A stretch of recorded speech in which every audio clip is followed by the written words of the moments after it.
So we're on the bus to LA. Is this the first time you've done something like this where you're driving to the gig instead of flying to one, or? Usually I like to teleport to my gigs, but I guess this will do.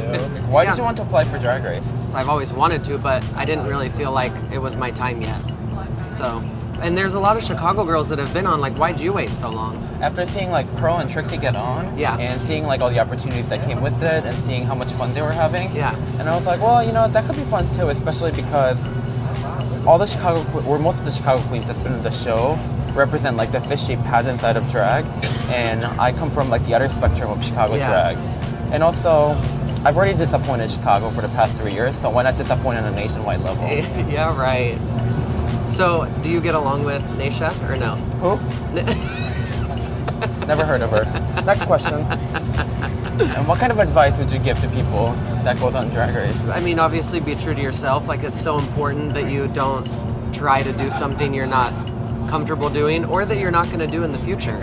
You know? Like, you're never going to do what I do and I'm never going to do what you do, but I think that's what makes the balance so perfect for a show like that. I don't know, they call me the Britney of Chicago. They do? So What would you tell someone that's auditioning or? basically, like, what people see in the show, probably for the rest of your drag career, you know, it's how they're going to remember you. Right, it's important. And if you do make it on the show, I would say come as prepared as possible. So is there anything about going into the show that made you nervous based on, like, what you heard from the other queens? Oh, well, I think what makes me the most nervous was that they're just going to think that I do one thing. And I think people still think that. What else do you do? I'm just kidding. I do drag. I know. Nobody knows. I don't even know that I do What's it. your drag name? Derrick Barry. Whoa, I know. It's inventive. whoa. It's fresh and cutting edge. Yeah. You know, I was really looking for something No, like you're that. playing with like a gender conformity Yeah. and breaking the social norm or what it means, you know, to be a queer gender artist. What about you? What only made thing you nervous? That made me nervous about going on the show, and this was actually a legit concern for me. I was like, I hope you don't have to eat American food every day. Oh, Like, really? literally.